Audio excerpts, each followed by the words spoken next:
bivana n'uburemerezi bw'inyishu yawe. Nimwaguma muri jewe please, amajambo yanje akaguma muri mwebwe egala, musabe ico mugomba cyose kizobabera ko.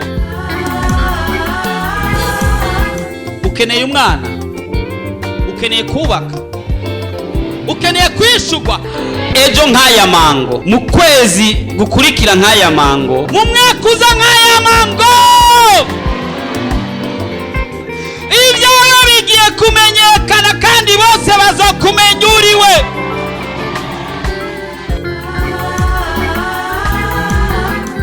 Ariko Yesu araha, ariko arakubaza ati ubu ugomba gukira nimugwane. woba urusha, woba uremerewe, woba ufise ibibazo waburiye inyishu, woba ugomba kwakira Yesu Kristo nk'umwami n'umukiza w'ubugingo bwawe, woba ugomba kuvugana n'umukozi w'Imana Pasteur Jackson Nkeshimana, wo mwandikira ubutumwa bugufi kuri 76 96 96 96 kugira ngo agusengere kandi agufashe mu buryo bw'impwemu. Yesu yavuze ngo nimuze kuri jewe mwese abananiwe n'abaremerewe ndabaruhura. Afitiye Yesu mukinga jatiwe ariba ibyiza gusa ndaje n'umutima. Urashaka kwama ukurikirana ubutumwa bwiza ku telefone yawe? Ja kuri YouTube wandike Pasteur Jackson Nkeshimana, urasanga ko ubutumwa hamwe n'ubwo yavuze kera. Ntibibagire kugira subscribe canke s'abone, wibuke kubusangiza n'abandi.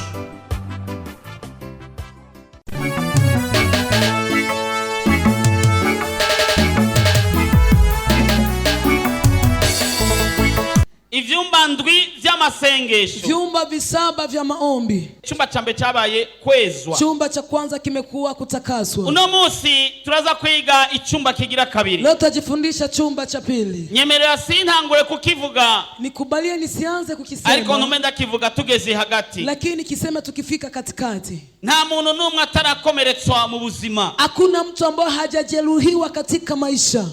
Buri muntu ari hano, kila mtu ambaye iko hapa nabuze kuba yarakomerekeje niburi rimwe. Hapa kosi labda ameumizwa na hata limoja. Ikibabaje rero, cha kuumiza sasa, hari igihe ukomeretswa n'utogukomerekeje. Kuna wakati unaumizwa na mtu asingekuumiza. Hari igihe ubabaza n'utokubabaje. Kuna wakati unaumizwa na mtu asingekuumiza. Arwengera muri cya kiguma ufise cyo mu mutima. Kuna yule anasubiri ile jeraha ambayo unao katika moyo, akinjizamo imbugita kavyonga, anaingiza katika kisu ile jeraha. Iyi sirimo abantu bateye nabi. Dunia hii ina watu wabaya. Walimtesa Yesu, bara baba cha Yesu bila hata kusita, atagukekeranya bafise. Ibyo Yesu yabakoreye vyiza, yale Yesu amewatendea mema, batirengagije, wameyasahau, bakora ibibi, wakamtendea mabaya. Nawe barashobora kuba baragukoreye ibibi, nawe labda wamesha kutendea mabaya, barakubabaje, wamekuumiza. ibintu uvyibutse, kuna vitu kivikumbuka wisangura kurarira mu ibarabara, unajikuta unalia barabarani. hari ibintu wibutse, kuna vitu nakumbuka usanga uburitiro, unakuta unakosa usingizi. hari ibintu wibuka, kuna vitu kivikumbuka, waruwejeje kwambara ugira uja ahantu, kama ulikumaliza kuvaa wende mahali ugahagarika unasimamisha. hari ibintu wibuka, kuna vitu kikumbuka no gufungura bikanga, hata kula vinakata. hari abantu bazi gukora ikibi, kuna watu wanajua kutenda mabaya kandi bakisubiriza, tena wanajiongezea kutenda mabaya, kandi bagasubira, na kesho wanaongeza kutenda. Ozijwi ryawe ryoye kurira, nyamazisha sauti yako iache kulia. bakubona musangira ibijumbu nkabo, wanaona mnakula viazi pamoja nao, musangira ibiharage nkabo, mnakula maharage kama wao. Umunsi ntibirasobanuka neza, leo havijaeleweka vizuri, lakini kesho kama sai, nakuja kama sai, bizosobanuka neza, kandi bizomenyekana kusenga Imana y'ukuri, kama unaomba Mungu wa kweli. Hey. Hari ugukorera ikibi, kuna mtu anakutendea kibaya, akachigamba, anajigamba, anajivuna, akacigamba anajigamba kabisa, nejo akagisubira, na kesho anaongeza kutenda na kibaya, ijeje na akagisubira, kesho yake anaongeza kutenda kibaya. ukamana agahinda Unabaki na huzuni n'umubabaro. na Hari maumivu. abantu batigera batwenga Kuna watu hawacheki bivanye n'ibihe baciyemo. kutokea na nyakati walizozipitiamo ndani. Amina. Ufise ikiguma kigera ahantu, Una jeraha ambao ni kira kubwa, ahantu, kinafikia mahali, kigeze ahantu. kimefikia mahali. Umukobwa umwe ngo ngaho muri Kongo, Binti mmoja hapo Kongo, sesiho yarari, baba yake hakuwepo, baraza baratera iwabo wakakuja wakashambulia kwao, abagwanyi, wazi baraza baratera, wakashambulia, barica aho bavukana, wakaua wa ndugu zake, na nyina baramwica, na mama yake wakamuua. umushefu wabo Kiongozi wao acamufata ku nguvu, akafukana mkamata kwa afata nguvu, uwo mukobwa asigaye ari umwe amufata ku nguvu. akabaka huyo binti amebakia. Se yari Goma, Babake alikuwa Goma, hama se aza kubyumva, babake akasikia mambo araza haya, aratora ujya mwana, akachukua yule mtoto, aragerageza kumuvuza, akajaribu agerageza kumtibisha, kumuvuza, akajaribu kumtibisha, ariko abona umwana aguma hahamuka, lakini akaona mtoto anabaki, kubera yari muri aka haiko karere salama. kino ahantu bita Fizi. Maana alikuwa mfasi inaitwa Fizi, Acamudugana indege amujana Kinshasa, akampandisha mvyo akampeleka Kishansa, aramuvuza, akamutibisha, arakira neza, akapona vizuri, mugabo akira umubiri, lakini akapona mugabo mwili, igikomere cy'umutima kiragumamo. lakini jeraha ya moyo ikabaki. Nyina yarapfuye, Mamake abo amekufa, bavukana wa barapfuye, ndugu zake wote byaguma wamekufa, byimusubiriza mu mutima, vilibaki vinamrudia ndani ya moyo. kumbe yatwaye inda iyo mushefu w'abaroberi yamusambanya. Kumbe wakati kiongozi wa waasi alimbebesha mimba, kumbe afise imbanyi, kumbe ana ujauzito, aravyara, akazaa, umwana arakura, mtoto akakomaa, umwana arakura, mtoto akakomaa, agera mu myaka ikuze gato. ikafika katika miaka umri mkubwa Wa kidogo. mukobwa nawe Yule binti naye se aragerageza kumukuramo ibibazo yaciyemo, babake kajaribu kumtoa mawazo ambayo amepitia, acamujana muri kaminuza. akampeleka kwenye university. Amujanye muri kaminuza, Alipompeleka mu university, ariga, akasoma, akasoma, araheza. akamaliza. Kakana kiwe kagahungu Kale katoto kasoka karakura, kakakoma, uko akabona kisa nakaona niko kale umutima katoto wababara. ndogi sinafsi ilikuwa Undi inaumia. munsi Ingine siku ntiyari bwaheze, alikuwa bado kumaliza, ariko aragenda gutya, wakati anatembea abona imodoka ihagaze, akaona gari imesimama. ihagaze. Iliposimama, Kumbe uwari yarimo yari umuprocureur, kumbe alikuwa ndani, ilikuwa ni procureur. aruguru aramanura ibiyo, aramubwira ati mukono guha lift, akamwambia binti nikupe lift, ati yegome. eti ndio.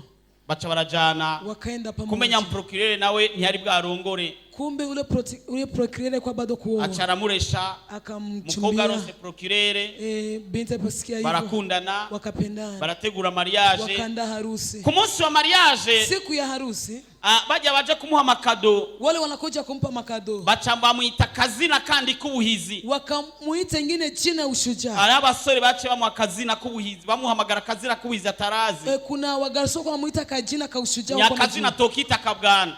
Au kajina tukaite kabwana. Kumure we yitwa irindi zina mugabo bakacamwita kabwana. Ye labda kwa anaitwa ingine jina yeye wakamuita kabwana. Mugabo mukobwa iryo zina, Lakini huyo binti ile jina aca yibuka ahantu yigeze kuryumva wa munsi bamufata ku nguvu. akakumbuka maana aliwahi kusikia siku walimkamata kwa Mugabo nguvu, ntiyagikeka, lakini hakushirikia.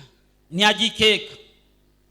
Hama barabana, Afu wakaishi naye. mu ndwi ya mbere Wiki ya babahungu kwanza kandi baragaruka baramwita kandi ka kazina. wale wagarso wakakuja tena wakamuita kale Wa kajina. mukobwa arabaza, Ule binti mugabo ati akauliza, aka kazina bakwise nakiki? mume akamuuliza ili jina umekuitwa ni jina gani? Nyamugabo ararira mosozi, Ule baba kalia, aramubwira ati reka ndakubwiza ukuri, akamwambia chini kwambie kweli, je narigeze kuba umugwanyi, mimi niliwahi kuwa mtu muasi, kandi mu bintu nakoze byinshi bibi tena katika vitu vingi hari vibaya ikintu nimetenda. kinsubiriza mu mutwe. Kuna kitu kinajirudia katika akili Hari yangu. umunsi twateye ahantu mu Ifizi, Kuna siku tulishambulia fasi inaitwa Fizi, nica abana bo muri urwo rugo bose, nikaua watoto wa nyumba hii, nica n'umumama waho, nikaua na mamake umukobwa watoto. waho nca ndamufata ku nguvu, Binti wa hapo nikambaka.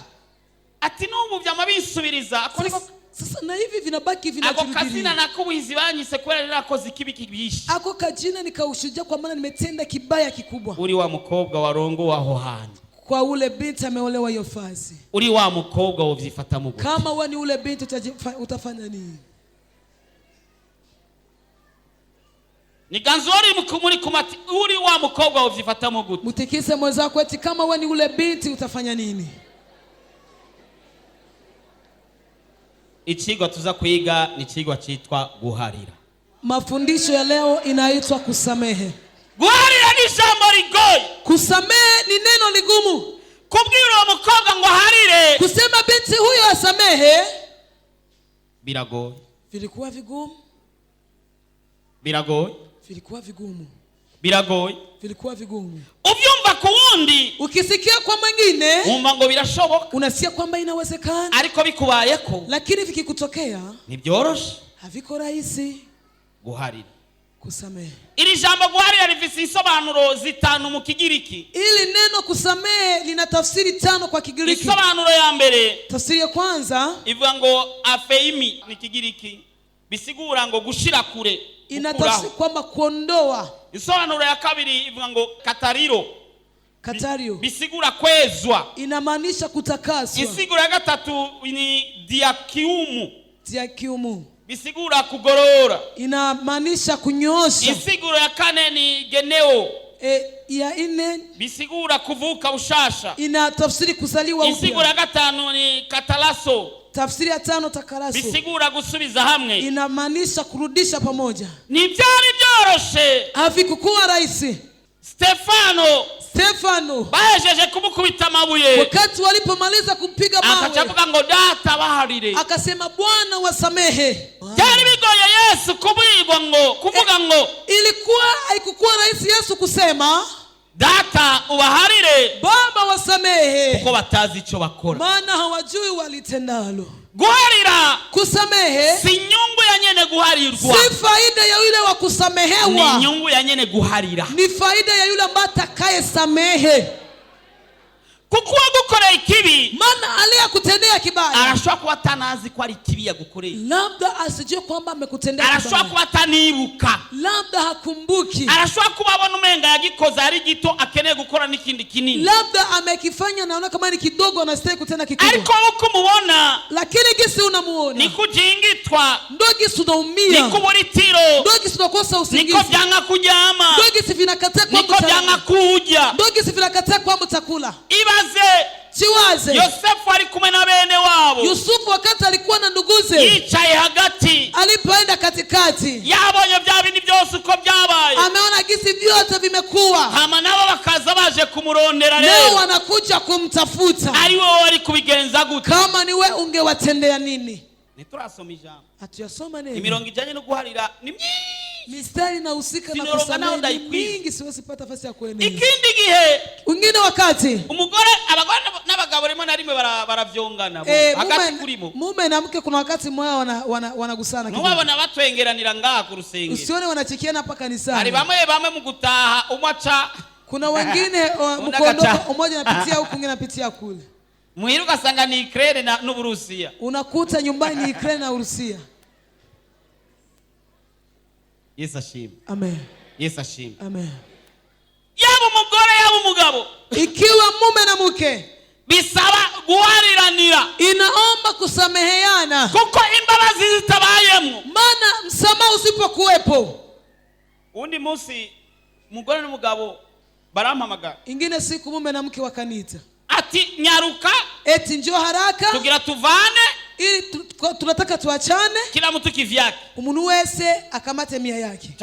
Ngwari yamamagara umenga ari umugore, aliyeniita alikuwa ni mwanamke, chamamagara umugabo, nikaita mume. Nivyo ibintu madamu wambwiye nibiki, eti haya mke wako ananiambia nini? Ngweko twavyumvikanye tugira tuvane, eti tumesikilizana tunataka tuachane, ingo ubicabona yuko umwe wese agiye ukwiwe, njoo uwe shahidi, kila mtu uone kama kila mtu ameenda kwake. Chamita nundi mukozi w'Imana, nikapitua ngine mtumishi wa Mungu, turagenda, tukaenda, twihuta, tukafika, turashika, tukapafika, turatangura amajambo y'Imana murayazi, tukaanza maneno ya Mungu mnajua, kumvisha ivy'Imana, ya kuwasikiliza kwanza maneno ya Mungu. Pastor ni wigore, eti mchungaji twavyumvikanye, tumesikilizana tu.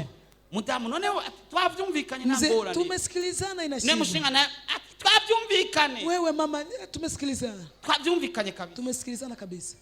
Niyumvira ari wowe utuvyifata mu gute, nikawaza kama utafanya, kama wavyumvikaniye, kama wamesikilizana, ujua atigira mutaende zake sasa, utafikuna waambia ati umwese nafate mirongo afati yamuzanye halete kamati nonca iliyomleta. nibuka kandi karorero nigeze kumva ahantu Lakini kakumbuka mfano ungeni nimewahi kusikia mahali. naragasomye ahantu Nimekasoma mahali. cyane mbuga nireka ndagakoresha Nikakatumikisha. cyambwira umugabo ni Nikaambia mume, genda bemere ko muvana ko sina je nabashize hamwe mimi nawakubalia muachane maana si mimi ndio nimewambatanisha. mugabo tubwira ibintu bitatu utazopfa wibagiye ko byiza kuri uyu mugore wawe. Lakini tuambie vitu vitatu vizuri ambavyo hautakufa na sababu kwa huyu mke wako. Meme umuntu nawe yoba mubi ntabura nawe nabingahe umuvuga ko ibyi. Hata mtu akiwa mbaya hauwezi kosa tena vingapi mizuri unaweza. Nawe utubwire ibintu nka bitatu nawe. Nawe utuambie vitu kama vitatu.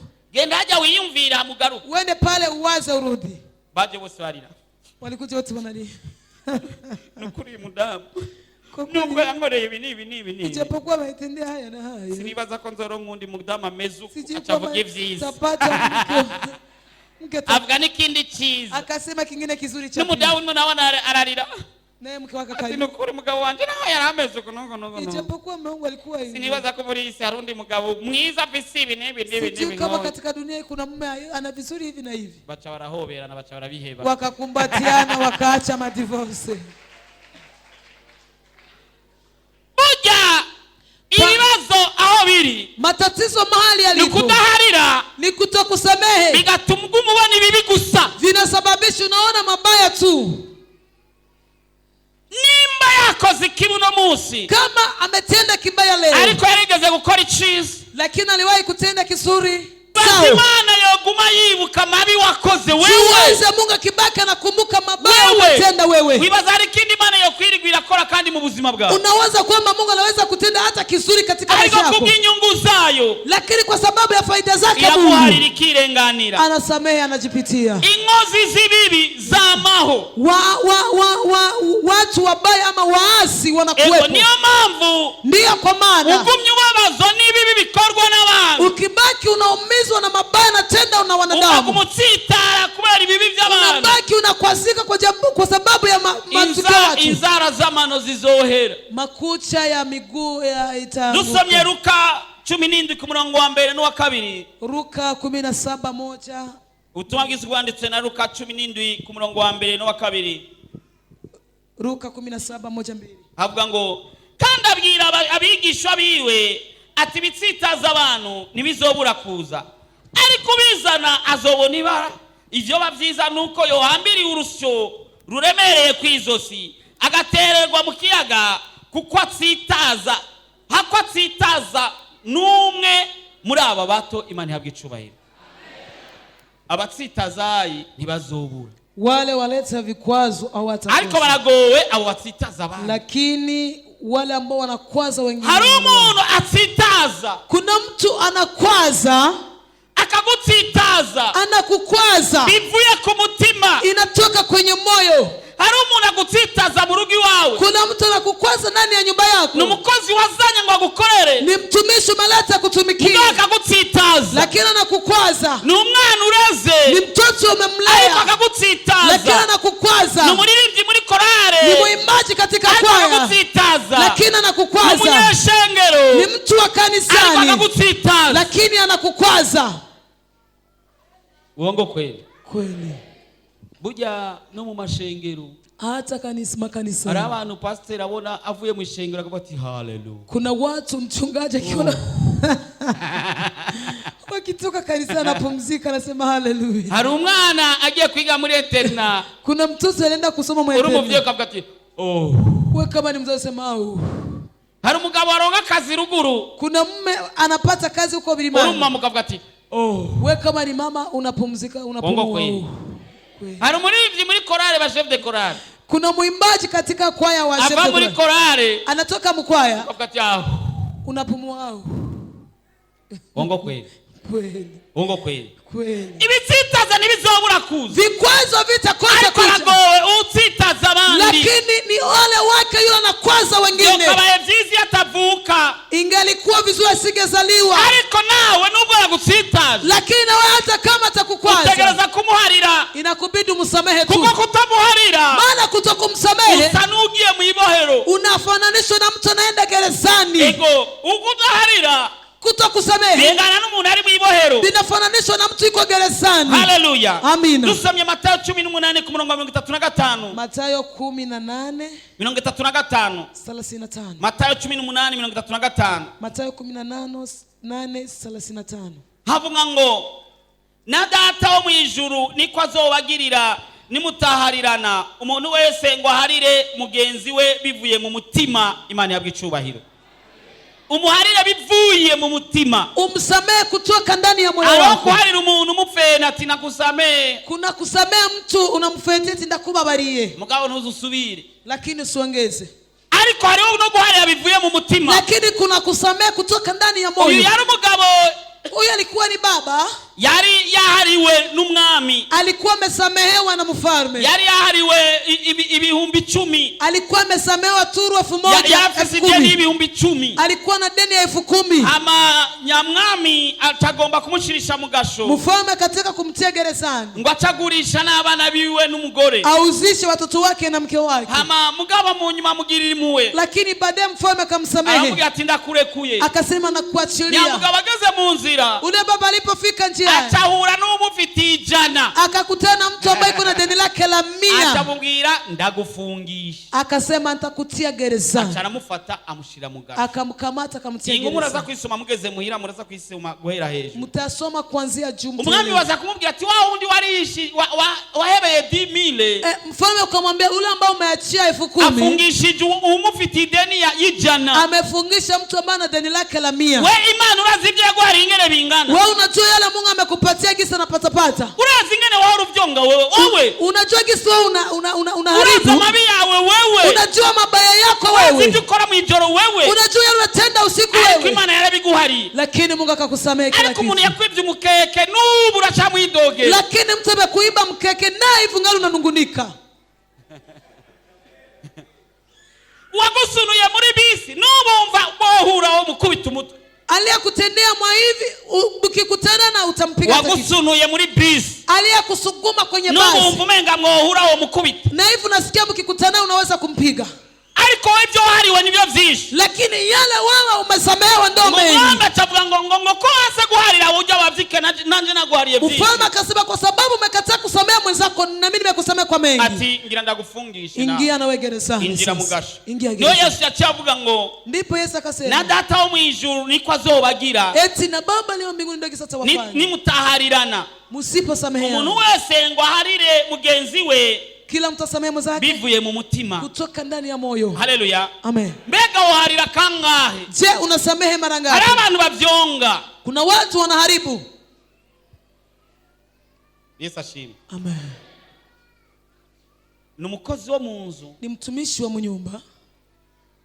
Umunsi wa mbere yaratwaye inda y'umugabo wawe. Siku ya kwanza amepeleka mimba uramuharira. Ukamsamehe. Atwari ya kabiri. Akabeba ujauzito ukamsamehe. Atwara kugeza ku ya gatanu. Anapaka mtoto wa 5. Uzomuharira kugeza jari. Utamsamehe mpaka lini?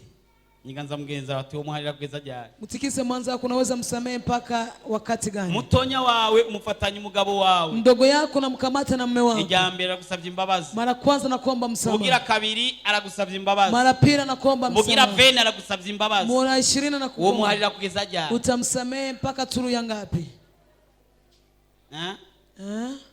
Umugore wawe yamakwiba amahera muri portemone. Mke wako anakuiba pesa. Ugambere uramuhariye. Una mara kwanza msamehe. Mara pili msamehe. Kugeza 20 mpaka turu 20.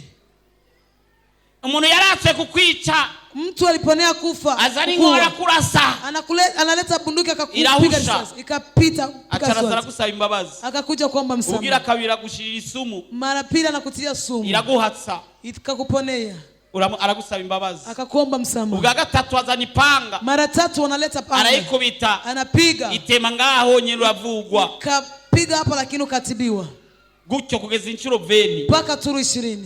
Uwo muharira kugeza 20 cyangwa 13. Utamsamehe mpaka turu 20 ama utapitisha. Matayo 18:21 na 22. Matayo 18:21 mpaka 22. Havuga ngo maze Petero aza kuri we aramubwira ati mushinga naye inshuti yanje niyangirira nabi nzomuharira ngeze kangahe ngeze ndwi.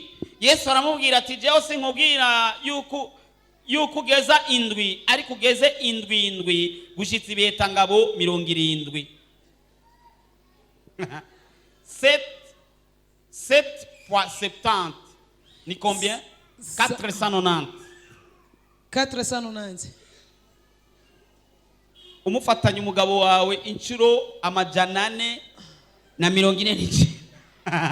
Unamkamata mume wako turu kama hizo. Aguhakije kukwica inshuro 490. Anakuponeshia kukuua turu 490. 490. Uzomuharire kugeza ryari? Utamsamehe mpaka lini? Nubwo wamuhariye ejo, hata kama umesamehe baba yako, nuno munsi subira kandi umuharire. na leo ongeza tena umsamehe. Amena ziragoye kwinjira, ndavyumva. Amena haziko rahisi kuingia. Ndavyumva biragoye. Nasikia vinivizi. Ariko guharira, lakini kusamehe ni inyungu za nyene guharira. Ni faida ya yule ambaye atakayesamehe Kuruta nyene guharira. kuliko yule ambaye anasamehe. Ndabona usa n'uwajanye.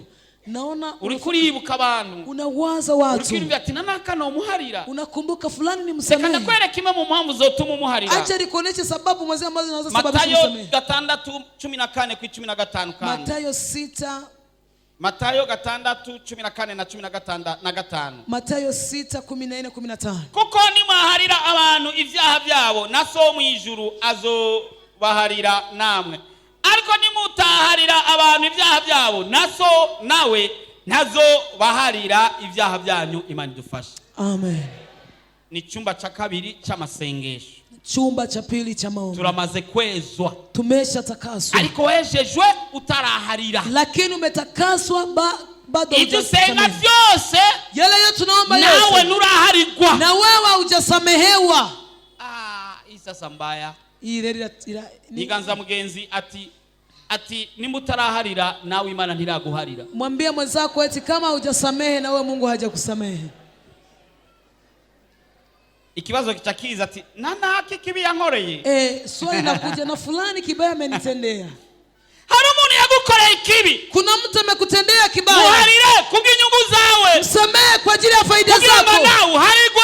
Ili na wewe usamehewe. Nutamuharira nawe nuzoharigwa. Usiposamehe na wewe utasamehewa. Nimutari bwa muharire. Kama ulikuwa bado kusamehe. Amasengesho wamusenga. Maombi likunaomba. Narenga ngaha. Hapiti hapa. Kuko nuraharigwa nawe. Maana wewe hujasamehewa. Nimba kwa Biblia yawe byanditse kunyene nuko nanje byanditse. Kama Biblia yako imeandikwa kama nimesoma na mimi. Erega na Marko 11:25. Marko 11:25. Na 26. Na 26. Naho nyene ni nkuko. Na hapo ni kama hivyo. Havuga ngo kandi nimwahagarara musenga ni haba hari cyo mupfa nundi mukimuharire ngo so mu ijuru nawe abaharire ibyaha byanyu. Ariko nimutaharira abandi na so mu ijuru nazobaharira ibyaha byanyu. Imana idufashe cyane. Amen, amen. Ikicigwa kirarura. Hii mafundisho ni kama kirarura. Ni kichungu. Ninga cyayibuka umuntu yamukoreye ikibi. Nana nakumbuka mtu amemtendea kibaya. Gumiza kuboko hejuru. Bakiza mkono juu. Ninde muvuge mu mutima gusa. Mseme ndani ya moyo wako, mseme. Uwo nyine muharire. Huyo msamehe. Amena zibaye nke. Amena zimekuwa ndogo. Uwo nyine muharire. Huyo msamehe. Kugira ngo nimwasenga. Ili mukiomba. Nawe ibyiza gusaba Imana ibyumve. Yale utaomba Mungu naye Mungu asikie. Musamehe ndugu yako. Hicho ni chumba cha kabiri cha masengesho. Hicho ni chumba cha pili cha maombi. Nutamuharira isengesho ryawe nirishika. Usipomsamehe ombi lako halifiki mbele za Mungu. Muharire. Lakini msamehe. Yarakwivye muharire. Amekuiba msamehe. Yarakwiciye muharire. Amekuuya msamehe. Umuntu umwe arambwira ati Mmoja kanambia twavukana turi benshi. Tumezaliwa tukiwa wengi.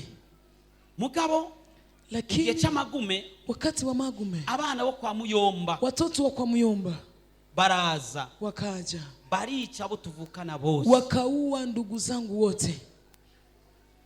Ati ndibuka n'ubu ndacavyibuka. Eti nakumbuka na hivi nakumbuka. Umwe twari dusigaye turi babiri twanyegeye ahantu. Tulikuwa tumebaki tukiwa wawili tumejificha. Baramuvumbura. wakamkamata, baramukekagura numva, wakamkatakata na sikio, bacabimba bamutayo, wakachimba shimo mugabo wakamdumbukiza, ntibamushiramo wese, lakini hawakumtimu ndani wote. ati yagumako induru iryo joro ryose numva, Alibaka anapiga kelele usiku wote na sikio, ntari bunyaguruke ngo nje kumutabara, bila kutoka mahali nimejificha nenda kuko nanje nikamsaidia, nyeguruka bari kunyica, maana mimi ningejitokezea wangeniua. abana bo kwa inarume, Watoto wa mjomba, amumbwire ngo mbarire, afu unaambia ngo nisamee tu hivyo. we bakwivye ikaramu uri kuranga guharira. Wewe mkuiba, bakwivye ikaramu uri kuratera induru ngo sindamuharire, uwawe kuiba bike unapiga kwa sitasamee. wagaranye nuwo rero, Sasa umesimama na huyo yiciwe n'abavyarawe, wa binamzeke wamemumuia ndugu ariko zake, arakubwira amosozi arakoroka nawe agakoroka, anakwambia machozi natiririka na kuko inatiririka, arakwiganira ingene vyagenze, maana kwambia gisi vimeendeka. nutaharira Usiposamehe wosanga wa wundi yabigukoreye yari yihanye, utakuta yule ambaye amekutendea ametubu, ukaja mu muriro kubera kudaharira, wewe unaingia motoni kwa sababu ya kutokusamehe, nawe akaja mu ijuru kubera yakijijwe, naye anaingia mbinguni kwa sababu ameokoka. uri munsi Ukiwa chini ugeze hariya umefika huko, hata kucheka mcheki banduku, pole sana, no gutwenga mutwenga yemwe more cyane. harira, Samehe, wonyeneje mu mutima, harira, huyo amekuja ndani ya moyo wako, msamehe. si wewe wenyene, Si huyo tu, hari na wa wundi, kuna na ule mwingine. erega guharira si ngombwa ngo muje kuvugana, Kusamehe si mpaka uende uzungumze urashaka naye, kumuharira nturinde no kubimubwira, unaweza kumsamehe bila kumwambia hari hata. n'undi uharira ukasaba kumubwira, Kuna mwingine unasamehe inaomba kwanza hari umwambie. undi umubwiye bizana izindi ngorane, Kuna wengine ukimwambia inaleta ingine matatizo. muharire wirenganire, Msamehe afu ujipitie. yaraguteye inda arakwihakana, Amekubebesha ujauzito kandi yarakubwiye akakukana ati nzokwihakana, na akakwambia nitakukana, abashingana akakwihakana, muwazee akakukana, muri babiri akavuga mkifika pale sinakwihakana, inda ni simekukana, gwanje mugabo mimba narakwihakana, ni yangu lakini imekukana. akakuja maheri mbona nkubone, Anakukula pesa macho kandi kuyaangalia, munyuma akakuzomea ati baadaye anakusomea ati nakurushije ubwenge, nimekuzidi akili. mubashingana agahakana, Muwazee mugabo anakana, muri babiri ati yo narakuri, lakini ukiwa wali ati nimekukula nejo nzogusubira, na kesho nitakuongeza.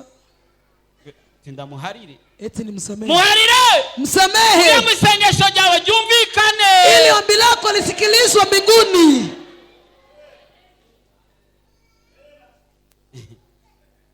hari undi wibutse uretse wa undi wibutse ubwa mbere, Kuna mwingine umekumbuka Harundi bila wibutse. ule wa kwanza, shikoko hejuru, weka mkono hari undi juu. wibutse yakugiriye ikibi, Kuna mwingine unakumbuka amekutendea kibaya, nawe muharire, na yeye msamehe. wonyene usiye kwibuka, wonyene Huyo subira umuharire, ongeza umsamehe.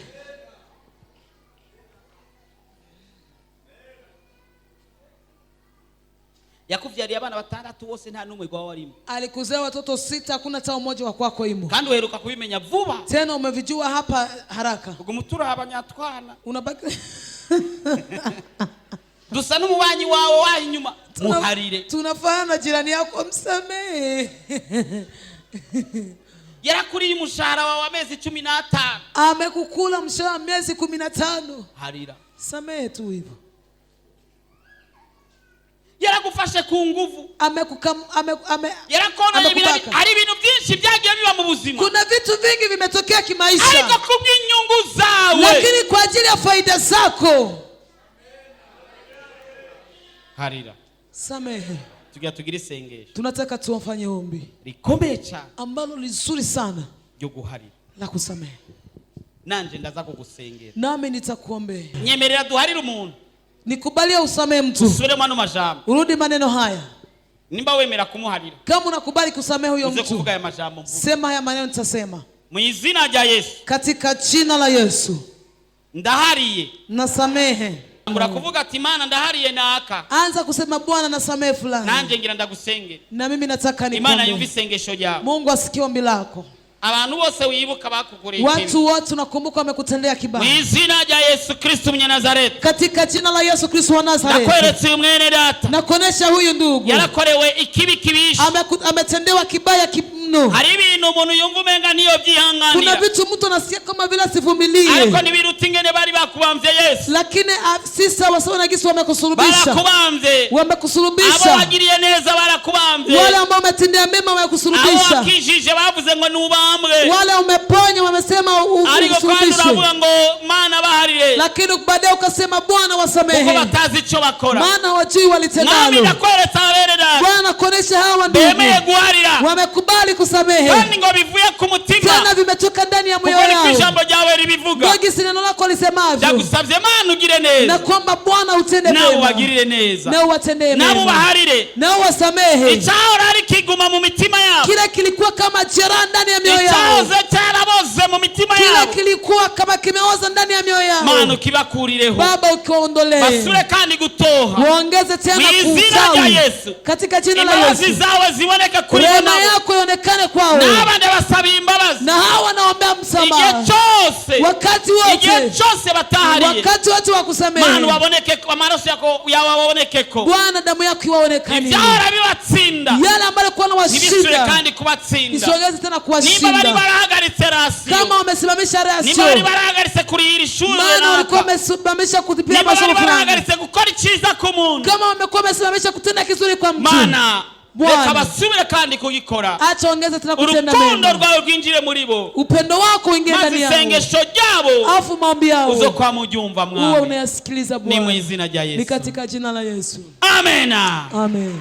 Nimegundua uzuri wa Yesu, nimegundua utamu wake. Uburebure bw'ingorane yawe bungana n'uburemerezi bw'inyishu yawe. Nimwaguma muri jewe please, amajambo yanje akaguma muri mwebwe egala, musabe icyo mugomba cyose kizobabera ko.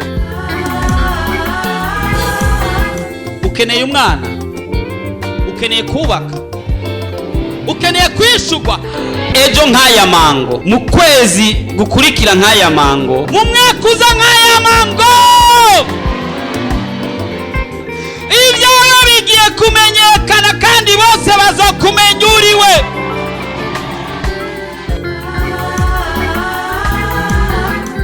Ariko Yesu araha, ariko arakubaza ati ubu ugomba gukira ni mugwayi.